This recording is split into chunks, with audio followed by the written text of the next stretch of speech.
कक्षा 10 में अध्ययनरत सभी विद्यार्थियों, जैसा कि आप लोगों ने पिछले वीडियोज में पढ़ा कि हम लोग हिंदी गद्य साहित्य का इतिहास पढ़ रहे हैं, किस तरह से हिंदी गद्य का निर्माण 8 बोलियों और 3 उपभाषाओं से हुआ। इसके बाद फिर ब्रज भाषा गद्य किस तरह से हिंदी गद्य को बढ़ावा देता गया। फिर आपने यह पढ़ा कि किन प्रसिद्ध लेखकों ने अपनी अपनी रचनाएं करके गद्य को बढ़ावा देने में सहयोग किया। जैसे कि मैंने पिछले वीडियो में आपको बताया था, हेमचंद्र सूरी का शब्दानुशासन, इसके बाद अगहन महात्म्य और वैशाख महात्म्य जो वैकुंठमणि शुक्ला का था, मथुरानाथ जी का पंचांग दर्शन, नाभादास का अष्टयाम, गोकुलनाथ का श्रृंगार रस मंडन और गोकुलनाथ का जो था वो क्या कहते हैं 84 वैष्णव की वार्ता और 252 वैष्णव की वार्ता। इसी तरह विठलनाथ का श्रृंगार रस मंडन, ये सारी रचनाएं ब्रज भाषा गद्य में थी, जिन्होंने हिंदी गद्य को मजबूत किया, हिंदी गद्य के आधार को मजबूत किया। इसके बाद खड़ी बोली का विकास धीरे धीरे हुआ। सारी बोलियों, सारी भाषाओं के समन्वय से खड़ी बोली ही गद्य का रूप विकसित करती गई और 10वीं शताब्दी के बाद से इसके प्रायः प्रयोग हम लोगों को मिलने लगे। जैसे सबसे पहले इसका प्रयोग शब्दानुशासन जो मैंने बताया था हेमचंद्र सूरी का, उसमें मिला। बीसम देव रासो जो नरपति नाल का है, उसमें भी खड़ी बोली के कुछ प्रयोग हैं। कबीर की साखियों में जो बीजक है और अमीर खुसरो की पहेलियों में। इसके बाद मैंने आपको बताया कि हाई स्कूल स्तर के लिए, हाई स्कूल का जो लेवल है उस हिसाब से अकबर के दरबारी कवि गंग द्वारा रचित चंद छंद वर्णन की महिमा को हिंदी खड़ी बोली गद्य की प्रथम रचना माना जाता है। फिर ये तो बात थी 16वीं 15वीं 16वीं सदी की। बाद के विद्वानों ने विक्रमी संवत 1680 सन 1623 में लिखी गई गोरा बादल की कथा को, जो जटमल की रची हुई है, उसको खड़ी बोली गद्य की पहली रचना कुछ लोगों ने माना है। फिलहाल आप लोग अपने क्लास के अकॉर्डिंग, अपनी कक्षा के अनुसार आप लोग चंद छंद वर्णन की महिमा जो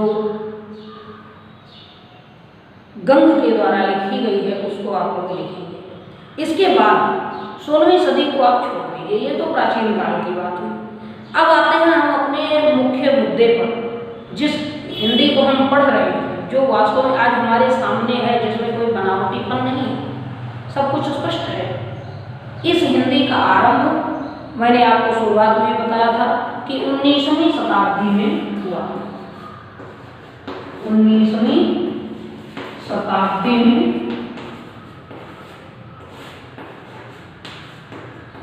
हिंदी भाषा का अवतरण हुआ था। सबसे पहले शुद्ध हिंदी जिसे आज हम लोग पढ़ रहे हैं, यह हिंदी खड़ी बोली 19वीं सदी में आरंभ हुई।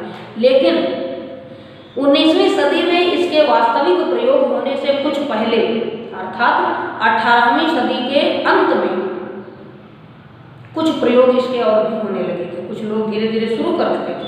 19वीं में तो इसका वास्तव में जन्म हो गया, पूरी तरह विकसित हो गया।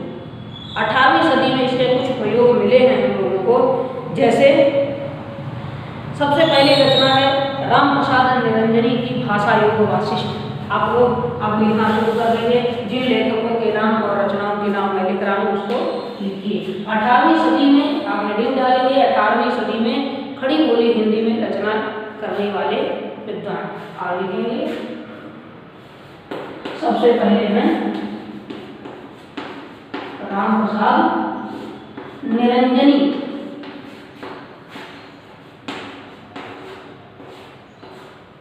ठीक है, इन्होंने लिखा है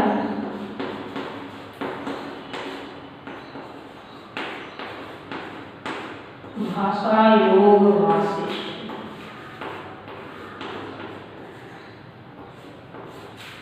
वशिष्ठ न लिख करके वाशिष्ठ ही लिखेंगे हम लोग। इसके बाद दौलत राय ने पद्म पुराण का हिंदी में अनुवाद किया था, लिख लीजिए।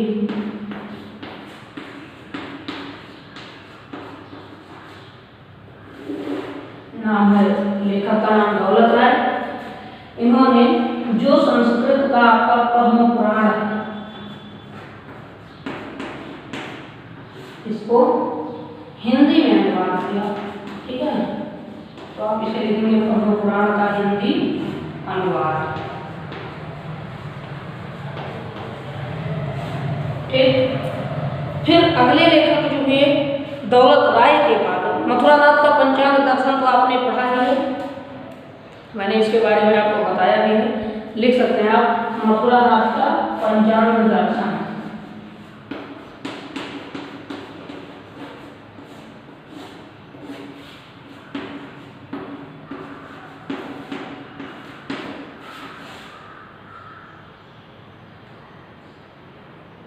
पंचांग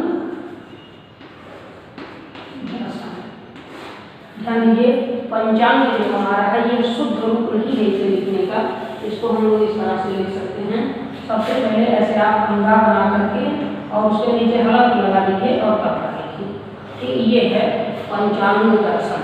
अगर ऐसा ना हो या हम लोग करते क्या है ये आधा अंगा बना करके और इसी के नीचे बातें लिख दिया जाता है, लेकिन यहाँ इस तरह से लिखें जिससे आपको समझने में आसानी हो। ये 18वीं सदी में सबसे पहले गद्य का प्रयोग इन लोगों ने किया। फिर 18वीं सदी का मतलब 1700 से 1800 के बीच में, ठीक है, 1700 से 1800 के बीच में। इनके बाद एक उत्साह सा उमड़ पड़ा लेखकों और कवियों में कि खड़ी बोली में रचनाएं की जाए, लिखी जाए। तब सर्वप्रथम 4 विद्वानों ने हिंदी खड़ी बोली में सर्वाधिक रूप से योगदान देते हुए रचनाएं लिखी थी, जो हिंदी के आरंभिक 4 विकास के स्तंभ माने गए हैं। हिंदी खड़ी बोली गद्य के 4 उन्नायक माने गए हैं, उनके नाम हम लोग लिखेंगे। तो इसको मैं मिटाता हूँ, आपको हेडिंग डालें हिंदी खड़ी बोली गद्य के 4 उन्नायकों के नाम तथा उनकी रचना। ठीक है, लिखते हैं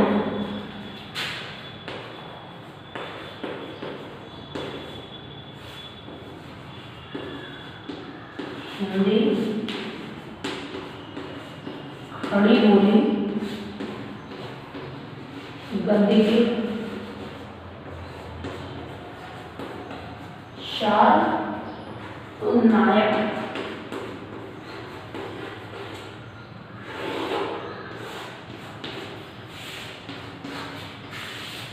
ध्यान दीजिए उन्नायक क्या होता है? नायक माने होता है अगुआ, जो मुखिया आगे चले, जो नेतृत्व करे, और उन्नायक ऐसे नेतृत्व करता जिन्होंने उन्नति की ओर बढ़ाया हिंदी को, वही उन्नायक है। इसके 4 लेखक हैं आपके। सबसे पहले नाम आता है मुंशी सदासुख लाल का। मुंशी सदासुख लाल ये पहले हैं, और इन्होंने अपनी रचना की थी सुख सागर। देखिए जो हमारा विष्णु पुराण है उसका हिंदी में अनुवाद करके भी इन्होंने लिखा सुख सागर। ठीक है, मुंशी सदासुख लाल। दूसरे हैं आपके सैयद इंशाअल्लाह खान। सैयद इंशाअल्लाह खान।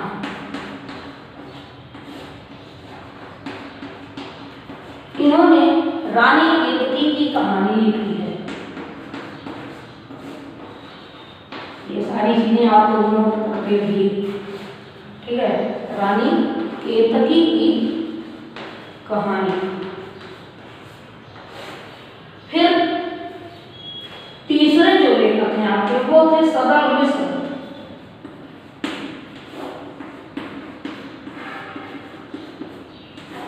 सदर मिश्र इन्होंने नासिकेतोपाख्यान के नाम से एक हिंदी रचना की है, उसका नाम लिख लीजिए।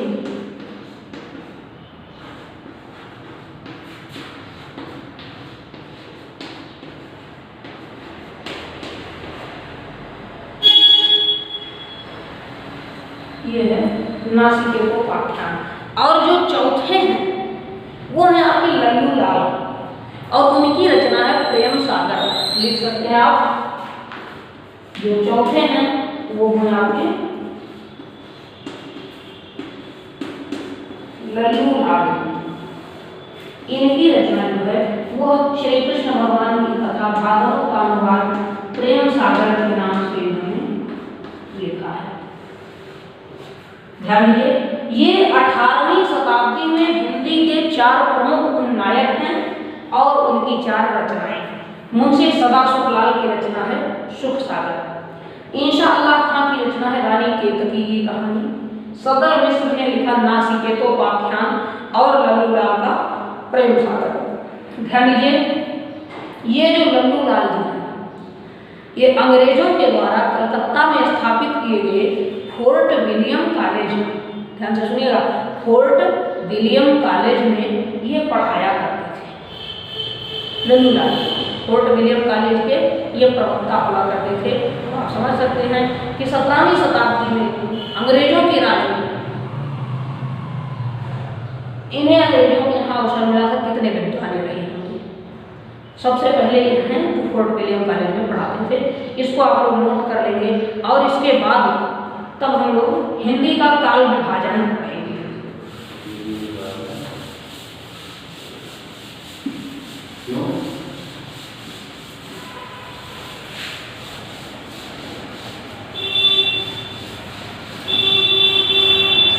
अब ध्यान दीजिए, जो हिंदी साहित्य हम पढ़ रहे हैं 17वीं शताब्दी के बाद इन चारों लेखकों के बाद जितना भी समय बीता, यानी कि सन 1800 से लेकर के आज तक, इसको अलग अलग चरणों में बांट दिया गया। ठीक है, प्रायः खड़ी बोली के दर्शन तो मैंने बताया आपको 10वीं शताब्दी से ही हो गए थे, इसलिए माने तो सन 1000 से ही शुरू हो जाता है प्रयोग, लेकिन मूल रूप में जो हिंदी उल्लेखनीय रही वो 17वीं शताब्दी के बाद 18वीं शताब्दी जब आपकी शुरू हुई थी, उसके बाद 18वीं 19वीं सदी में ही हिंदी के विशिष्ट प्रयोग किए गए। तो इस अवसर पर हिंदी के कालक्रम को छोटे छोटे कालखंडों में विभाजित कर दिया गया है। तो सबसे पहले हम लिखेंगे हिंदी साहित्य का काल विभाजन।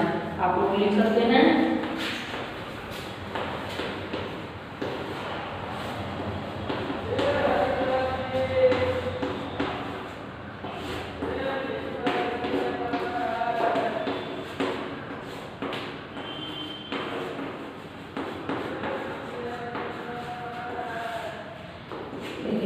अब हिंदी साहित्य के काल विभाजन को निम्नलिखित रूप से हम एक एक करके बांटते हैं। सबसे पहला है आपका पूर्व भारतेंदु युग।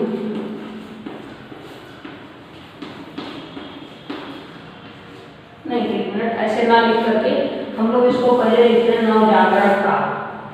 ठीक है, इसको कहते हैं नवजागरण का। ठीक है, इसका जो समय नवजागरण काल का ये आपका सन 1868 से पूर्व। हिंदी साहित्य के क्षेत्र में सन 1868 से ठीक पहले जितना भी समय है सबको पूर्व भारतेंदु कहा गया, लेकिन यहाँ हम लिख सकते हैं कि सन 1800 से 1865 तक का जो कार्यकाल है इसको नवजागरण काल कहा गया है। तो नवजागरण काल को हम यहाँ लिख सकते हैं 1800 से, ठीक है, 1868 तक, या कहेंगे कि 1868 से पूर्व का समय। ठीक है, तो ध्यान दीजिए, इसी काल के बाद सन 1850 में भी भारतेंदु जी का जन्म हो गया था। इसीलिए चूंकि ये भारतेंदु से पहले का है, इसीलिए इस युग को पूर्व भारतेंदु युग भी कहते हैं। तो पहला कालक्रम जो है नवजागरण काल को हम लोग पूर्व भारतेंदु युग कहेंगे। आप लिख लीजिए पूर्व भारतेंदु युग।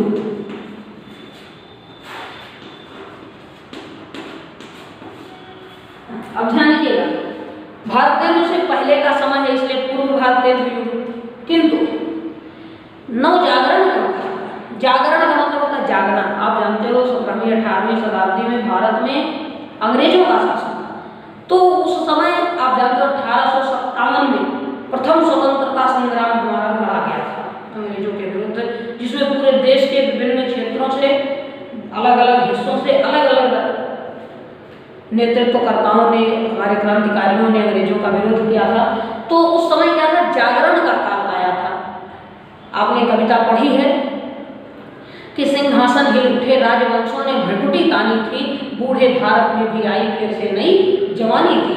वही जवानी आने का समय जागरण काल कहलाया, जब भारतवासियों को इस बात का आभास हुआ कि नहीं, अंग्रेज तो यहाँ हम पर गलत तरीके से रौब जमाए हुए, देश हमारा है, देश की संपदा हमारी है, फिर मालिक अंग्रेज क्यों हो गए हैं। तो यह जागृति का जो समय आया, चेतना का जो काल आया, यह नव जागरण काल कहा गया। और यही काल भारतीय युग से ठीक पहले का था, इसलिए से पूर्व भारतीय युग कहते हैं। ये 1859 से पूर्व है। किंचित कुछ विद्वानों ने 1850 से ही पहले का माना है, क्योंकि भारतेंदु जी का जन्म 1850 में हुआ था, इसलिए उसके पहले को मानते हैं। लेकिन भारतेंदु जी जब से लिखना शुरू करते हैं, उनके साहित्य का जो समय है उसको, तो इस नव जागरण काल में जो सुधार हुए, इसीलिए जो दूसरा काल आपका आएगा उसको जागरण सुधार काल कहते हैं। ठीक है, उसको जागरण सुधार काल कहते हैं। ये आपका जागरण सुधार काल, इसको हम लोग भारतीय युग के नाम से भी जानते हैं। ये आपका भारतीय युग है। इसकी समय सीमा 1868 से 1900 ईस्वी तक है।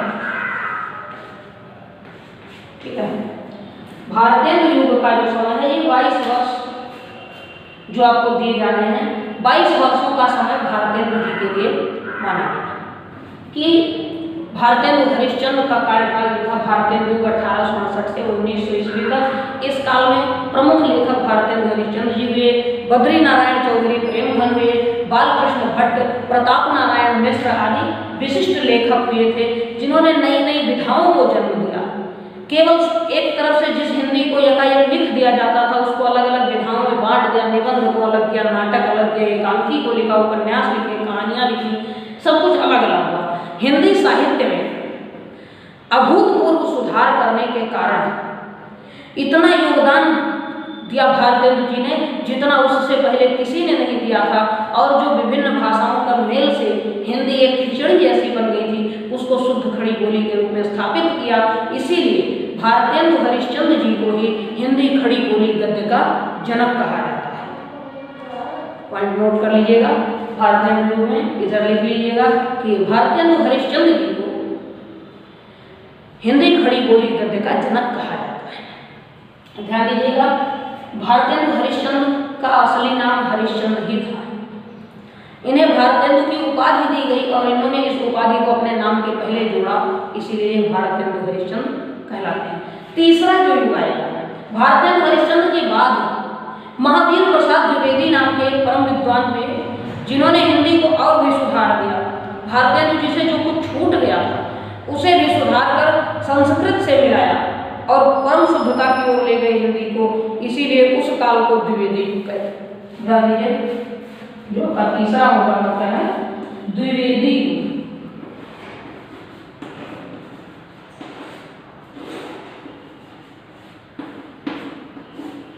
द्विवेदी युग जो है ये आपका प्रेमचंद जी का युग था।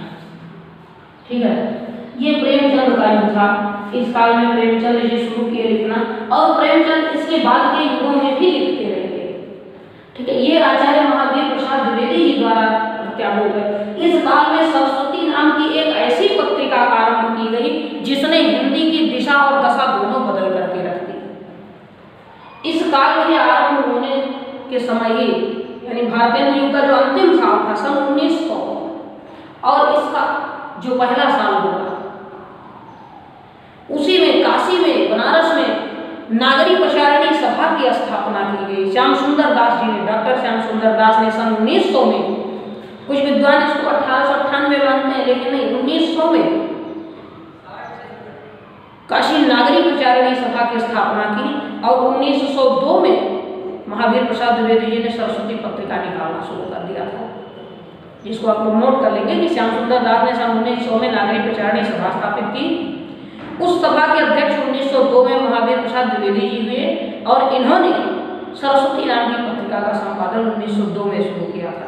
तो इसकी समय सीमा हम लोग लिख देते हैं। द्विवेदी युग जो आपका है, इसको प्रेमचंद युग के नाम से भी जानते हैं, आप लिख लेंगे। और इसकी समय सीमा आपकी 1900 से 1922 ईस्वी,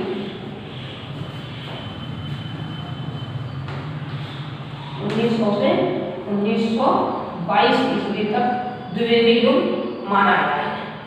फिर द्विवेदी जी के पश्चात इनका भी युग जो विशिष्ट था वो समाप्त हो गया। तो इनके युग के पश्चात फिर अपने इसी बस्ती की भूमि से, अगौना से पंडित रामचंद्र शुक्ल जी सामने आए, जिन्होंने आचार्य की पदवी धारण की, जिन्होंने आचार्य की डिग्री पाई थी, इसीलिए वो आचार्य रामचंद्र शुक्ल भी कहे जाते हैं। तो उनका जो युग था वो चौथा युग था। इसको हम लोग शुक्ल युग के नाम से जानते हैं।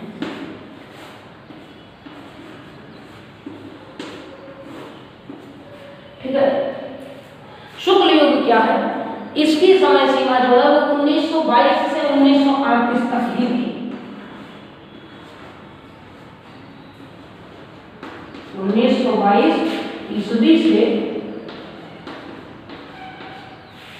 1938 तक।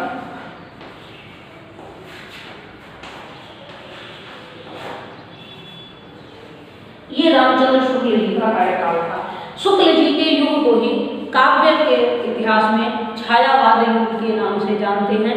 इसी काल में जयशंकर प्रसाद जैसे धुरंधर कवि हुए थे, जिसके कारण इस युग को प्रसाद युग भी कहा जाता है।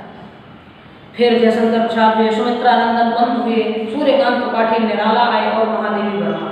इन चारों की छायावादी प्रभाव युक्त कविताओं के कारण ही यह काल छायावाद का युग कहलाया। गद्य में इसको शुक्ल युग के नाम से जाना जाता है। जयशंकर प्रसाद जी गद्य के भी बड़े सुंदर लेखक रहे हैं। महादेवी वर्मा ने भी गद्य में रचनाएं की हैं, जिनके बारे में आपने 9th क्लास में भी दिल्लू को पढ़ा है, और 10th में जयशंकर प्रसाद की ममता नाम की एक कहानी को आप पढ़ेंगे।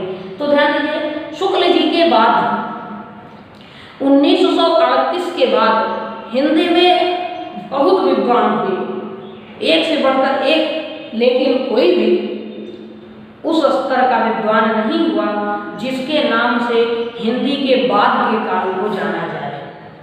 शुक्ल युग के बाद का जो काल है, इसको नाम किसी का नहीं दिया जा सका, इसलिए शुक्ल के ही नाम से इसको जानेंगे। इसको शुक्लोत्तर युग कहते हैं। शुक्लोत्तर का मतलब शुक्ल जी के बाद में, उत्तर मतलब बाद में। जैसे पूर्व होता है ऐसे ही शुक्लोत्तर युग आप लिख सकते हैं। जो आपका 5वां होगा वह है शुक्लोत्तर युग।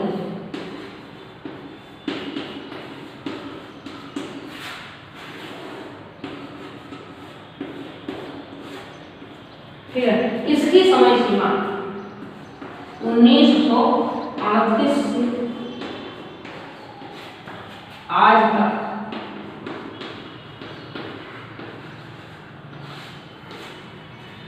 कुछ विद्वानों ने कहा कि शुक्लोत्तर युग 1938 से 1947 तक ही रहा, उसके बाद प्रगतिवाद आ गया। लेकिन ऐसा काव्य के इतिहास में मैं बताऊंगा आपको। 1947 के बाद जब अज्ञेय जी आए तो उन्होंने प्रयोगवाद को आरंभ किया, इसलिए शुक्लोत्तर युग जो आपका था, छायावादोत्तर युग के बाद फिर प्रगतिवाद युग नाम का एक नया युग है काव्य में। लेकिन गद्य आपका केवल 1938 तक शुक्ल जी के नाम से जाना गया, और 38 के बाद से आज तक इस अवसर तक अद्यतन जिसको कहते हैं शुक्लोत्तर युग ही जाना जा रहा है। स्वातंत्र्योत्तर भी इसको बाद में कहा जाने लगा, क्योंकि इसी काल में स्वतंत्रता मिली। इसी काल को काव्य को भी, इस काल के काव्य को भी गद्य काल को। इतने श्रेणियों में हिंदी काव्य साहित्य के इतिहास को बांट दिया गया अलग अलग चरणों में। इससे क्या हुआ कि हमको हिंदी पढ़ने पढ़ाने सीखने में ज़्यादा सहायता मिलने लगी। क्यों? क्योंकि हम पूर्व भारतेंदु में भारतेंदु जी से पहले जितने भी हिंदी के लेखक हुए उनको पढ़ेंगे। ठीक है, इसके बाद फिर क्या होता है, भारतेंदु युग, ये 1868 से 1900 तक के बीच का ये जो 22 साल का समय है, ठीक है। 32 साल का जो समय है इसको हम लोग क्या करेंगे कि एक निश्चित समय हो गया आपका 30 से 32 साल, तो इसमें कितने कवि हुए होंगे, कितने लेखक हुए होंगे, बहुत हुए होंगे, 100, 50, 150, 200, उनके बारे में पढ़ना आसान है। लेकिन इस पूरे कालक्रम में तो हजारों हो गए, पढ़ना कठिन था, इसलिए चरणों में बांट दिया। तो पहले भारतेंदु के पहले वालों को पढ़ेंगे, फिर भारतेंदु युग में 1866 से 1900 के बीच जितने लेखक हुए उन्होंने कौन कौन सी विधाएं लिखी, क्या क्या रचनाएं की, इसको इसमें पढ़ा जाता है। फिर द्विवेदी युग में वही चीज कि 1900 से 1922 में कौन कौन हुए उनके बारे में पढ़ेंगे। 1922 से 1938 शुक्ल जी के समय में कौन कौन लेखक थे उसे पढ़ेंगे, क्या क्या विधाएं हुई, और फिर शुक्लोत्तर युग में शुक्ल जी के बाद से आज तक कौन कौन प्रसिद्ध लेखक हुए, उन्होंने क्या लिखा इसके बारे में। तो हाई स्कूल में आप लोग हैं चूंकि, और इस कोर्स में यहाँ के बाद आपको केवल 2 चीजें पढ़नी है, एक शुक्ल युग, दूसरा है शुक्लोत्तर युग। ठीक है, शुक्ल युग और शुक्लोत्तर युग आपको पढ़ना है, जिसके बारे में हम लोग अपने अगले वीडियो से पढ़ना शुरू करेंगे। ठीक है, ये तो आपका काल विभाजन था। छोटी सी चीज एक छूट गई है जिसको हम लोग अभी जान लेते हैं, काल विभाजन को लिख लेंगे। आप लोग जान लीजिए कि शुक्ल युग और शुक्लोत्तर युग ही आपको पढ़ना है। आगे देखते हैं।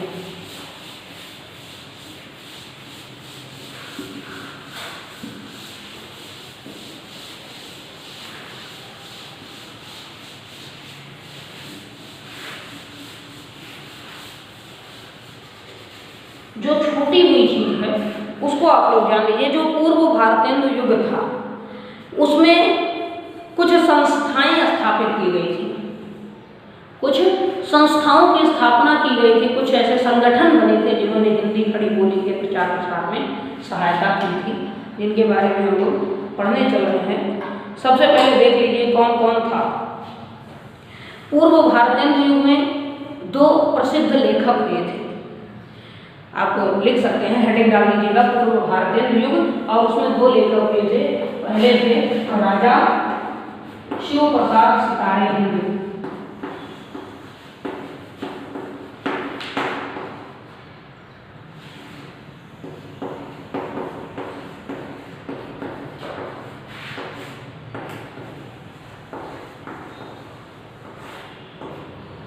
ये इनकी उपाधि थी।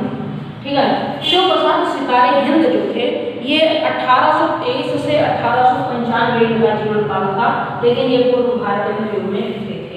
ठीक है, और दूसरे जो आपके हैं वो है राजा लक्ष्मण सिंह।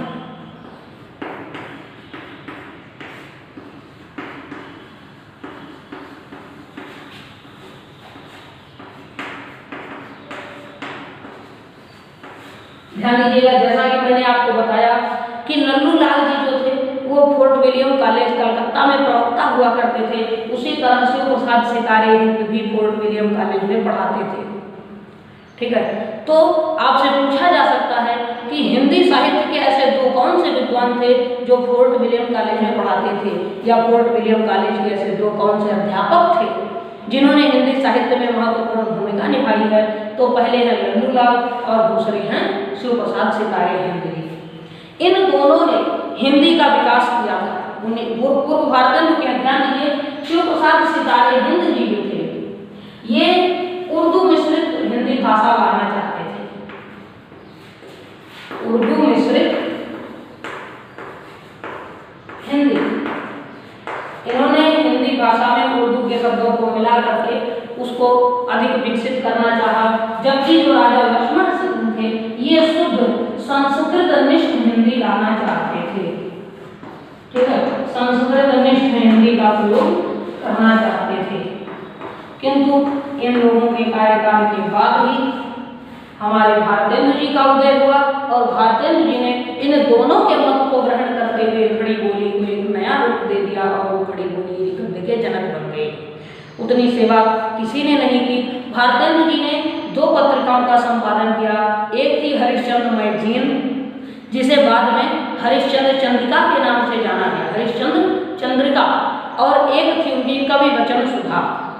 ठीक है, कवि वचन सुधा उस काल की सबसे प्रसिद्ध पत्रिका थी। इसके बाद बालकृष्ण भट्ट ने हिंदी प्रदीप नाम से पत्रिका शुरू की थी, और आनंद कादम्बिनी के नाम से बद्री नारायण चौधरी प्रेमधन ने अपनी पत्रिका निकाली थी।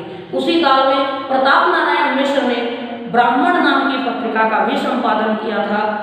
तो ये चारों पत्रिकाएं आप लिख लीजिएगा कि भारतेंदु हरिश्चंद्र की 2 पत्रिकाएं, कवि वचन सुधा और हरिश्चंद्र मैगजीन। हरिश्चंद्र मैगजीन को ही बाद में हरिश्चंद्र चंद्रिका कहा गया था। बद्री नारायण चौधरी प्रेमधन की थी आनंद कादम्बिनी। बालकृष्ण भट्ट ने हिंदी प्रदीप नाम की पत्रिका का संपादन किया और पंडित प्रताप नारायण मिश्र ने ब्राह्मण नाम की पत्रिका का संपादन किया था। इसके बाद शुक्ल युग के बारे में, शुक्ल युग के लेखकों के बारे में हम लोग पढ़ते रहेंगे। एक और चीज जो आपके लिए इसी काल में जानने की चीजें थी, 4 संगठन जो आपके बने थे। सबसे पहला था आपका आर्य समाज,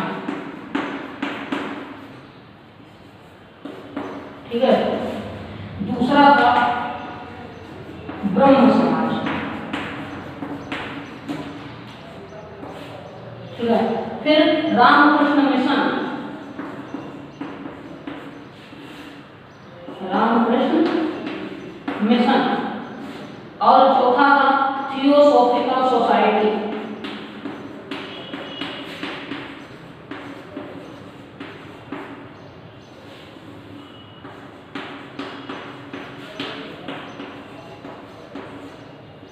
ठीक है।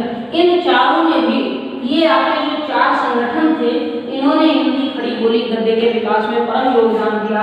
आर्य समाज के संस्थापक दयानंद सरस्वती ने अपनी किताब सत्यार्थ प्रकाश हिंदी खड़ी बोली में भी लिखी थी, ठीक है। आर्य समाज जो इन्होंने स्थापित किया वह इन्होंने इसी में लिखा, खड़ी बोली में ही। इसके बाद ब्रह्म समाज के संस्थापक राजा राम मोहन राय जी थे। इन्होंने भी अपने जो नियम कानून बनाए थे कि कोई विशेष पुस्तक नहीं आई, इन्होंने अंग्रेजी में लिखा है। फिलहाल ये संगठनों ने हिंदी का प्रचार किया। ब्रह्म समाज ने, रामकृष्ण मिशन स्वामी विवेकानंद जी का था, और theosophical society Shrimati Annie Besant ने स्थापित की थी, जिसमें इन्होंने बाइबिल का हिंदी में अनुवाद करवाया और उसको पढ़ने के लिए लोगों को दिया गया। अंग्रेज पादरियों ने मेहनत की, जिसके बारे में मैंने पिछली बार में बताया आपको। तो ये 4 संस्थाएं भी आपकी थी जिन्होंने हिंदी खड़ी बोली का प्रचलन मतलब विकास किया। सत्यार्थ प्रकाश जो है ये खड़ी बोली हिंदी में स्वामी दयानंद सरस्वती ने लिखा है। अब शुक्ल युग आता है आपका, हेडिंग डाल दीजिए, शुक्ल युग 1922 से 1938 ईस्वी तक। इसमें प्रमुख यह रामचंद्र शुक्ल ही इसके प्रवर्तक माने गए हैं। इस बारे में हम लोग कल पढ़ेंगे। आज की वीडियो में इतना ही। कहीं कोई कंफ्यूजन होगी तो आप लोग उसको मुझसे साझा कर सकते हैं।